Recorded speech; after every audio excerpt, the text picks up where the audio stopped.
Olá, sejam bem-vindos a mais uma palestra do IE. Que a paz do Mestre Jesus nos envolva a todos. Nosso tema de hoje será fé, esperança e caridade. Como esses três fatores andam juntos, se eles podem ser analisados separadamente ou não. Né? Só que antes da gente começar a discutir isso, vamos aí deixando nossa correria de lado, nossos problemas de lado, nos ligando aos nossos mentores pessoais, aos mentores das nossas palestras do IE, que eles possam nos iluminar, e pedindo a Jesus e a nosso Divino Mestre Salvador que nos ajude a entender esses temas e que possamos futuramente aplicá-los em nossas vidas. Graças a Deus. E assim, vamos dar início aí a mais uma palestra. Nesses momentos de pandemia, nós estamos conseguindo fazer as palestras presenciais, estamos fazendo todas por forma eletrônica. Esperamos que em breve possamos voltar a nos encontrar. Para falar um pouquinho desse tema, eu vou compartilhar com vocês uma pequena apresentação que vai nos servir aí como roteiro e também ajuda muito a memorizar as coisas. Né? Quando a gente fala, a gente memoriza uma parte, mas quando a gente vê e escuta, a gente acaba memorizando mais. Eu vou pedir licença para vocês, vou fazer uma pequena compartilhamento de tela aqui. E vamos lá. Espero que vocês já estejam enxergando aí as telas. E vamos em frente. Então, nós vamos falar de fé, esperança e caridade. Né? Então, para iniciar a nossa palestra, vamos colocar algumas perguntas aqui que a gente possa responder. Então, que relação há entre fé, esperança e caridade? Será que esses três temas aí estão relacionados? Essas três virtudes estão relacionadas? Né? E qual desses temas tem mais importância? Será que algum deles tem mais importância do que os outros? Né? E por que é aconselhável estudar eles conjuntamente? Então, com essas perguntas, a gente dá início aqui à nossa palestrinha. Vamos ver se durante a apresentação a gente consegue responder a todas elas. Então, a primeira coisa que eu acho importante a gente fazer é conceituar cada uma delas. Né? Então, o conceito de fé diz o quê? Que é uma atitude própria, uma convicção ou crença que relaciona o homem ao Deus Supremo na expectativa da salvação da alma. Então, essa é a definição que nós temos aí para a fé. Esperança. O que é esperança? Esperança é, genericamente falando, toda a tendência para com o bem futuro e possível, mas incerto. A esperança, a gente tem a esperança que as coisas vão acontecer, mas a gente não tem certeza disso. Tá? E a caridade? A caridade é a virtude, que com a justiça regula os procedimentos morais dos homens para com os outros seres e especialmente para com os outros homens. Caridade nada mais é do que ser tratado como a gente gostaria, a gente tratar ao próximo como a gente gostaria de ser tratado. Bom, tendo essas definições em mente, vamos para frente.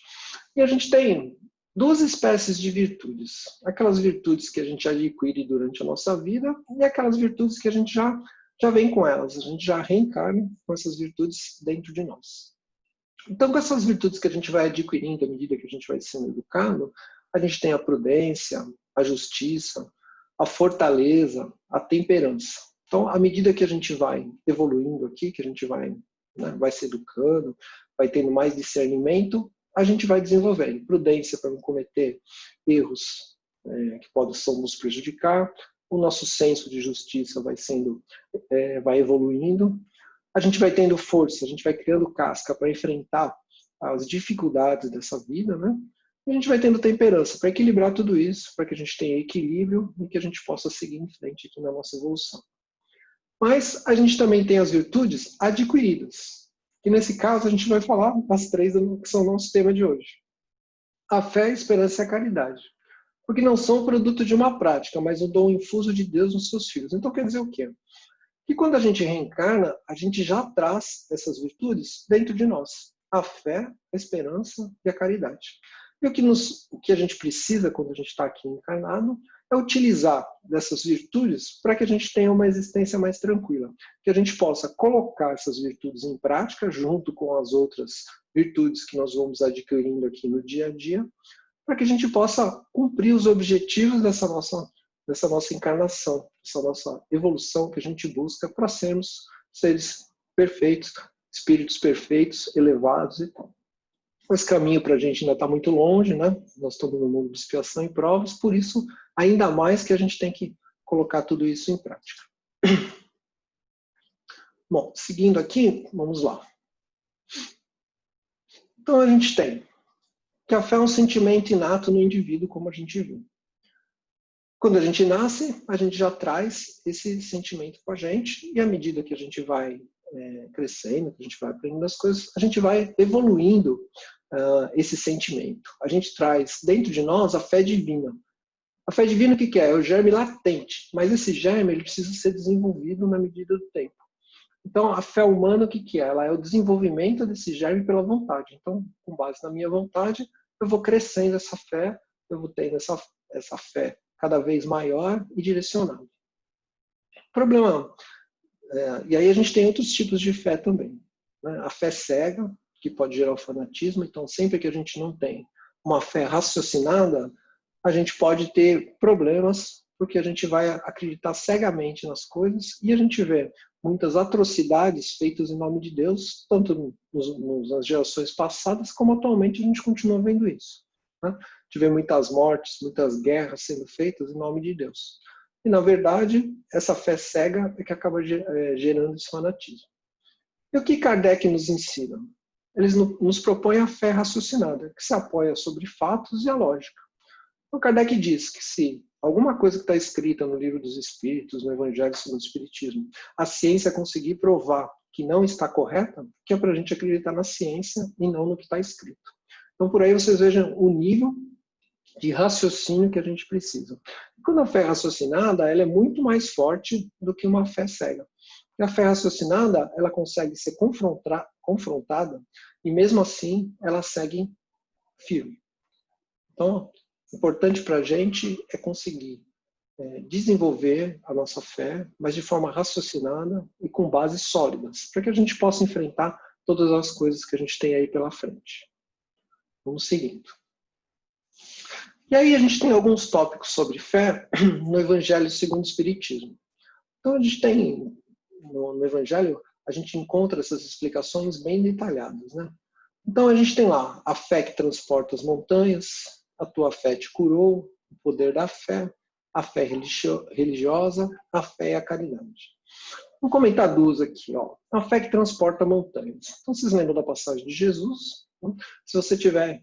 Ele disse, se você tiver fé do tamanho de uma semente de mostarda, você consegue tirar essa montanha do lugar e colocar por outro, traduzindo. Né?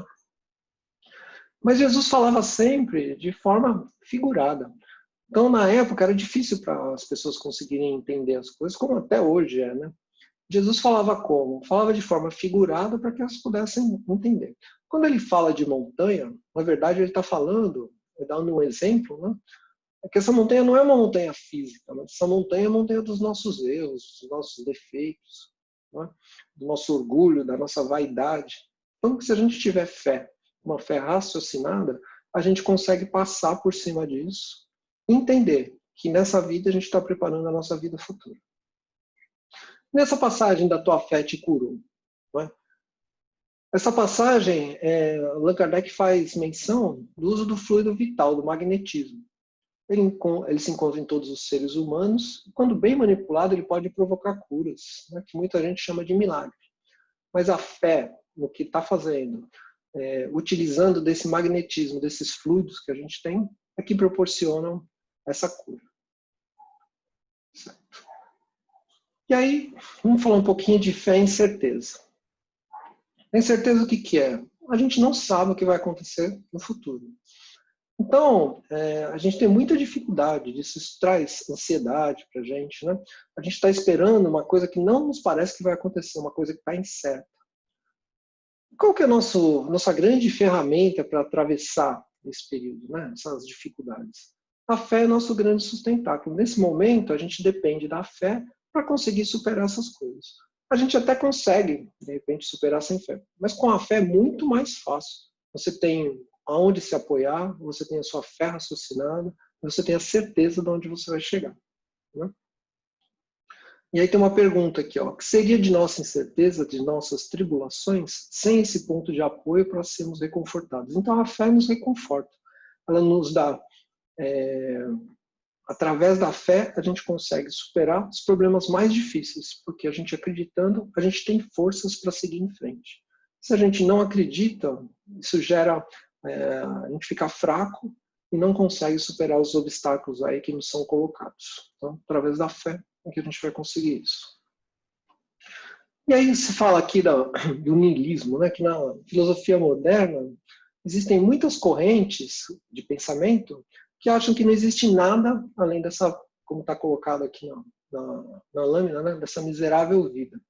Vamos imaginar, já que eu penso que não existe nada no futuro, né? Eu não tenho futuro, porque quando eu morrer tudo acaba, eu posso fazer o que eu quiser. Né? Eu não preciso ter senso de justiça, eu não preciso ter nenhum tipo de senso. Eu posso me aproveitar dos meus irmãos aqui. Eu vou tentar viver minha vida da melhor forma possível, porque eu só tenho essa para viver, não tenho nada que me aguarda depois. Né? E o que acontece com isso? Quando a gente pensa isso, a gente perde toda a esperança. A gente não tem nenhuma esperança, porque não tem nada depois disso. Eu estou aqui hoje e o amanhã eu não tenho mais nada do que esperar. Né? Como que eu posso esperar algo se nada há para se esperar? Né? É por isso que o Paul Sartre falava da náusea e do desespero, que são antíteses da esperança. Imagina que você está aqui e não acredita em mais nada. Então, não tem por que você ser uma pessoa caridosa, não tem por que você fazer o bem. Eu posso fazer o que eu quiser, não faz nenhuma diferença. Então, por aí a gente vê, quando a gente pensa dessa forma, a vida fica muito triste, muito difícil. Né?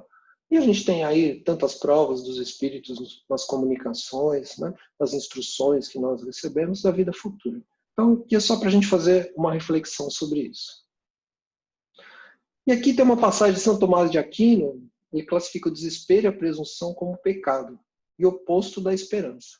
O desespero demonstra a nossa pouca confiança em Deus, o amor próprio, o orgulho pessoal. Então, são defeitos aí que a gente carrega de diversas vidas e que a gente vem tentando melhorar a cada nova encarnação que a gente tem. E se a gente não tiver a nossa fé, a nossa esperança, não praticar a caridade, o desespero demonstra o quê? Às vezes alguma situação que vem na nossa vida que nos causa desespero. Se a gente não tiver a nossa fé, a gente acaba ficando pelo caminho. E esse desespero demonstra, assim, uma pouca confiança em Deus, a falta da fé. E também é outra coisa, a presunção, de achar que a gente é digno de uma posição vantajosa. Eu não fiz nada do que eu deveria ter feito, mas mesmo assim eu mereço ter uma posição vantajosa religiosamente, né? Mereço ser reconhecido por uma coisa que eu não fiz. Né?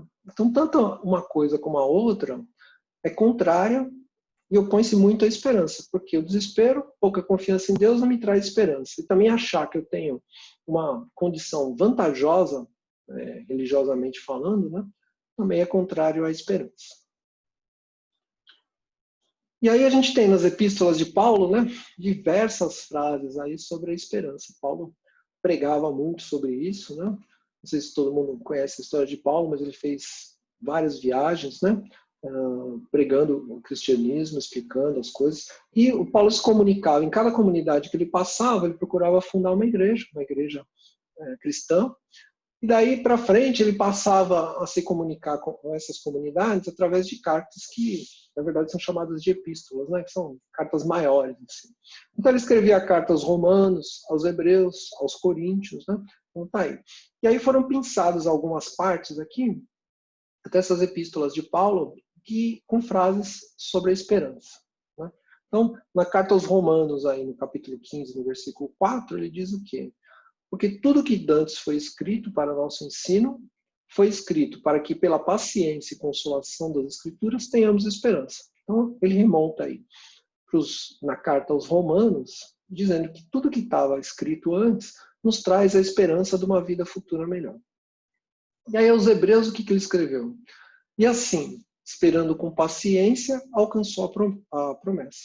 Então, ele está demonstrando aí que através da paciência, da nossa esperança, a gente alcança aquela vida futura que nos espera, aquela vida de evolução para sermos espíritos mais elevados. E a mais famosa dele, que é essa primeira carta dele aos Coríntios, né? Capítulo 13, versículo 13, aqui está só o finalzinho, mas que já virou música do Legião Urbana e tal, né? E no final ele diz, agora, pois, permanecem a fé, a esperança e a caridade. Estas três, mas a maior destas é a caridade. Então aqui ele define que as três virtudes andam juntas, né? A fé, a esperança e a caridade, mas que, na visão dele, a caridade é a maior destas. Né? E a gente sabe, pelos ensinamentos, por tudo, né, que fora da caridade não há salvação. Então, é através da caridade que a gente se desenvolve, é através da caridade que a gente melhora como espírito. E o que é? Vamos dar uma noção de caridade, né? Uma boa noção de caridade está posta na parábola do bom samaritano, né? Está no Evangelho, segundo o Espiritismo, em Lucas, capítulo 10, dos versículos 25 a 37. Então, a história de uma pessoa que vinha fazendo uma viagem, era um comerciante, vinha fazendo uma viagem, foi atacado por ladrões numa determinada estrada que ele vinha passando. Os ladrões o roubaram e deixaram machucado, caído no chão. A primeira pessoa que passou foi um sacerdote, né? Uma pessoa de Deus, mas que viu o homem caído e não prestou nenhum tipo de socorro. Depois veio um levita também, observou a cena e da mesma forma passou do lado, né? E aí vem um samaritano. Quem eram os samaritanos? Eram pessoas nascidas na Samária, mas que naquela época eram considerados pessoas de terceiro escalão, pessoas hereges, que não tinham o comportamento que deveriam ter para ser salvos. Mas aí o que esse samaritano fez? Ele foi até o homem, ele o acudiu, ele tinha, naquela época lá, ele curou, ele tentou, cuidou dos ferimentos com óleo e vinho, que era o que ele tinha ali naquele momento. Ele colocou o acidentado ali, o cidadão no cavalo, levou até uma hospedaria, cuidou dele. No dia seguinte, ele pagou ao dono da hospedaria, pedindo que fosse dado todos os cuidados para aquela pessoa e que, quando ele retornasse da viagem, ele pagaria as diferenças. Né? Então, eu te pergunto, o sacerdote, um homem de Deus, um levita, um homem que se considerava de primeira classe, né? Quem que teve a verdadeira caridade nesse momento? Né? Quem que prestou a verdadeira caridade? Na verdade, foi uma pessoa de quem naquela época não se esperava nada, porque era considerado uma pessoa de terceira categoria, né? E ele que prestou a verdadeira caridade. Né? Então a caridade foi simbolizada nessa ação do samaritano. Mesmo ele menos esclarecido quanto a lei de Deus, ele concretiza o auxílio. Mas que a gente sempre vê e sempre acredita nisso, né? Você não precisa ter nenhuma religião, né? Deus não te pede que você tenha uma religião. Cada um vai pelo caminho que mais lhe agrada. E mesmo tem Chico Xavier falava isso, né? Tem muitos ateus que são mais elevados do que muitas pessoas muito bem esclarecidas. Né? Então a gente pode ter a palavra, como eu estou fazendo aqui para vocês agora, comentando nesse momento, né? Eu posso sair daqui e fazer uma coisa totalmente diferente, não colocar nada em prática do que eu estou aqui ensinando. O que vale é a prática. Né? A pessoa não precisa ter decorado todo o Evangelho, não precisa ter decorado todo o Livro dos Espíritos, saber ter uma cultura muito grande. O que ela precisa é colocar na prática os ensinamentos de Jesus. E aí tem alguns subsídios necessários para bem praticarmos a caridade. Como que a gente pratica essa caridade, né? No Evangelho a gente também encontra várias passagens aí, né? Como eu já disse antes, fora da caridade não há salvação, a necessidade de caridade segundo Paulo, caridade moral e caridade material, caridade para com os criminosos e o óbolo da viúva, que é uma das parábolas aí de Jesus. Então, vou comentar alguma coisa aqui. Começando ali com a caridade moral e a caridade material. Muitas vezes a gente acredita que a única caridade que a gente pode fazer é a caridade monetária. Eu não tenho recursos suficientes para fazer caridade. Na verdade, a caridade monetária é muito importante. Então, você imagina que lá a família está precisando de comida, está precisando de um gás, alguma coisa assim. A caridade material vai fazer toda a diferença para aquela família que está necessitada naquele momento. Né? Mas a caridade moral é uma caridade também que todos nós podemos fazer. Caridade moral, o que é? É você dar um ombro quando alguém está precisando conversar. Ouvir essa pessoa. Prestar atenção no que essa pessoa está te falando. Né? Às vezes ela está ali com um grito de socorro e você não está prestando atenção nela. Caridade moral é você fazer uma visita para um doente num momento difícil. Né? Todo mundo tem um parente sozinho, um tio, uma tia, um pai, uma mãe que já está com certa idade e às vezes a gente deixa de visitar. Isso é uma caridade moral. Uma das coisas mais importantes que existem é o perdão. O perdão faz parte da caridade moral. Então Jesus nos ensina que temos que perdoar 7 vezes 70. Né? E aí, quando eu falo isso, entra também o perdão pessoal, o perdão, perdoar a você mesmo. Somos espíritos imperfeitos, ainda no nosso caminho aqui, buscando a nossa evolução e cometemos erros. Não adianta achar que alguém é perfeito porque não é. O que acontece é que à medida que a gente vai tendo maior conhecimento, a gente comete o erro e identifica. Então a gente busca corrigir na frente. Por isso a gente tem que também trabalhar o auto-perdão. Isso é muito importante para que a gente possa seguir na nossa vida. E o perdão é uma coisa que liberta. Às vezes você está preso a um fato, alguma coisa te prende naquela situação. E à medida que você perdoa, você acha que está sendo bom para com o outro, mas está sendo bom para com você mesmo. Você se liberta da situação e pode evoluir na sua vida, na sua existência. A caridade para com os criminosos. É muito fácil a gente fazer a caridade com pessoas conhecidas, com amigos, com parentes, né? Pessoas que possam te retribuir o tipo de caridade que você está fazendo. Mas e a caridade para com os inimigos, para com os criminosos? Essa é uma caridade bem mais difícil de ser praticada. Né? Aquelas pessoas estão ali, como nós, são filhos de Deus, também estão passando por um momento de evolução e a gente tem que praticar essa caridade também. E aí, por último, eu vou falar um pouquinho do óbolo da viúva, né? Também é uma parábola de Jesus. Como que essa parábola conta, né? Porque nos tempos, na época de Jesus, havia um local lá que eles depositavam as contribuições. É um nome difícil, não vou lembrar agora. E que os mais ricos chegavam lá, jogavam as moedas bem do alto para que fizesse um barulho e que todo mundo percebesse que eles estavam fazendo a contribuição deles, o dízimo. E que a viúva entrou quietinha lá e colocou 2 moedinhas dentro desse local. Jesus, falando aos apóstolos, disse que a caridade dela, a doação dela, tinha sido muito maior do que a dos outros. Porque os outros estavam doando do supérfluo e ela estava doando do dinheiro que ela precisava ali por dia a dia. O que Jesus quis nos mostrar com isso? Né? Que a gente deve buscar uma caridade que a gente não fique fazendo propaganda dela. Que a vossa mão direita não saiba o que a esquerda fez. Né? A gente não precisa colocar, vai lá doar uma cesta básica, um prato de comida, tirar a foto da pessoa que está recebendo aquilo e colocar no Facebook, no Instagram. Né? Nos dias de hoje é muito comum. E se a gente fizer a caridade buscando uma publicidade, né? Buscando um reconhecimento, a gente já vai ter recebido a nossa remuneração, vamos dizer assim, né? A gente já vai ter recebido o nosso reconhecimento nessa vida. Então, quando a gente partir para o plano espiritual, isso não vai ter nenhum valor, porque a gente já recebeu aqui nessa vida o reconhecimento que a gente busca com isso. Então, o óbolo da viúva é bem interessante, é uma parábola muito bonita de Jesus, e que vale fazer um estudo mais aprofundado aí.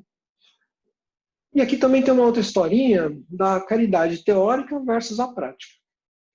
Então, aqui tem uma historinha de um conferencista como eu, assim, ia fazer uma palestra e estava preparando, estudando o evangelho, estudando palavras de amor, de caridade, para passar para as pessoas que iriam assistir. E nesse período aí, a criada trouxe para ele, a empregada, né? Trouxe um café, aqui fala uma mosca, mas vamos pensar que foi uma mosquitinha que tinha dentro do café, né? Ele ficou todo revoltado com isso, né? Brigou com a empregada dele, destratou por conta disso. No mesmo tempo, aquele mesmo dia, um caminhão acabou batendo no muro da residência dele. Ele foi lá também, disse impropérios para o motorista mesmo dizendo que ia se responsabilizar, né? E também algumas crianças entraram no terreno e pisaram lá no jardim dele e tal, né? Então, isso demonstra o quê? Né? Ele reagiu para isso com grande desesperação, ele ficou revoltado com tudo isso, ele usou palavras de baixo calão, ele se irritou. Né? E aí, quando ele voltou para terminar a palestra, ele viu como que é fácil ensinar as palavras e quão difícil é instruir com os exemplos. Né? Envergonhado, posso só refletir. Então, a melhor forma da gente demonstrar a nossa fé, a nossa esperança e a nossa caridade é através do nosso comportamento no dia a dia. No comportamento em família, no comportamento no trabalho, no relacionamento com os amigos, no centro espírita, onde a gente frequentar, e assim, que a gente tenha mais exemplos do que teoria, que a gente tenha mais prática do que teoria, que a gente consiga colocar os ensinamentos de Jesus no nosso dia a dia, fazendo com que a nossa vida fique muito melhor. E aqui a gente está falando que a fé é mãe da esperança e da caridade. E que todas elas são filhas do sentimento da razão. A fé deve construir a base do edifício em fundações sólidas. Se a nossa fé não for raciocinada, a gente nunca vai ter essa solidez. E durante toda a nossa vida, nós vamos enfrentar muitos problemas. Aí, muita gente que vai zombar da nossa fé, né? Muita gente que acredita que não existe nada depois da morte, outra que acham que outras religiões são as certas e não a nossa, que a nossa religião tem a ver com o diabo, não é? Uma coisa do mal, e quando a gente sabe que a gente só fala de amor. Então, se a gente não tiver uma fundação sólida para essa nossa fé, ela não vai ser proveitosa, né? E a fé, para ser proveitosa, ela deve ser ativa e não se deve entorpecer. Então, a gente tem que ter, como Kardec nos disse, a fé raciocinada. E o principal que eu acho disso tudo é que a gente consiga colocá-la em prática, né? Se a gente não conseguir colocar ela em prática através da caridade, né? Então, da esperança que a gente tem de uma vida melhor futura, a gente tem a nossa fé, a esperança numa vida futura melhor, e para isso a gente trabalha através da caridade. Então, são várias coisas aí que a gente tem para refletir. Então, resumindo, nós precisamos da fé para termos esperança no mundo melhor, nas realizações a que fomos destinados nesse mundo. Esperança de uma vida futura melhor. É isso que eu estava falando para vocês. A gente precisa da fé para poder ter a esperança no mundo melhor. Que a gente tenha uma vida futura melhor. E a caridade o que é? É colocar a fé na prática, né? A fé sem trabalho é somente uma fé teórica. Então, eu posso estar falando tudo isso aqui para vocês, saio daqui e não vou praticar nada disso. Não vou perdoar, não vou trabalhar a minha caridade, não vou fazer nada de diferente. Não vai servir para nada, né? A fé sem obras é uma fé morta. E para isso, Jesus nos dá mais uma parábola. Como eu falei, ele sempre falava de forma figurada, né? Não dá para levar ao pé da letra as parábolas de Jesus. A gente tem que entender o que ele queria nos dizer, o que ele queria nos trazer. Então, a parábola da figueira, ele estava passando com os apóstolos e viu uma figueira e achou que ia colher algum fruto ali daquela figueira. E a figueira não tinha nenhum fruto naquele momento. Então, Jesus estava junto com os apóstolos e disse que se aquela figueira não servia para dar frutos, que ela poderia secar. E quando eles foram para o caminho, quando eles voltaram, realmente a figueira estava seca. Essa é a parábola. Tá? Mas o que Jesus queria nos dizer ali mesmo? Né? Que aquela figueira somos nós. Né? A gente tem, aparenta uma propensão para o bem, mas que a gente não produz nada de bom. Então, que nós, homens aqui encarnados, o que a gente precisa fazer? A gente precisa produzir frutos. A gente, mais uma vez, né? A gente tem que sair da teoria e ir para a prática. Nunca deixar de dar frutos. Então, é uma analogia que ele fez ali com a parábola da figueira, para que nós, homens de bem, que aparentamos, né, ser homens de bem, a gente produza, tá, o que a gente precisa do bem. Então, a caridade é colocar a fé na prática. A fé sem trabalho é somente uma fé teórica. Então, que a nossa fé não seja teórica, que a nossa fé seja prática, que seja no dia a dia, que comece pelo nosso centro de convivência, que é a nossa família. Depois passe para o nosso trabalho, passe pelos nossos amigos, pelo tipo de religião que a gente frequenta, né? E que a gente consiga colocar em prática. Concluindo, né? O relacionamento entre fé, esperança e caridade abre nossa mente para as profundas reflexões sobre a vida religiosa. Né? Essas três virtudes descortinam horizontes vastíssimos. E a gente precisa ser humilde e simples de coração a fim de absorver todo o seu conteúdo doutrinal. Vocês vejam que a fé, esperança e caridade, elas andam juntas. Né? Tem alguma que é mais importante? Não tem. Elas andam juntas e a gente precisa da fé para ter esperança e a caridade para a gente colocar a nossa fé na prática. Né? E aí, nos dias de hoje, que a gente vem passando por essa pandemia aí, né? O que a gente pode falar sobre isso, né? Sobre essas três virtudes que a gente tem aí, né? Então, até fiz umas anotações aqui para a gente ver, né? A fé, o que a gente tem durante essa pandemia, né? A fé é que as coisas vão melhorar e que tudo está sob o controle de Deus. Que não cai uma folha de uma árvore sem que Deus saiba disso. Então, que a gente confie. A gente tem a fé que tudo isso que a gente está passando é para o nosso bem. É para uma evolução do nosso mundo. A esperança que o nosso mundo ficará melhor depois da pandemia, né?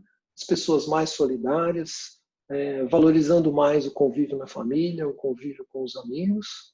E a caridade, né?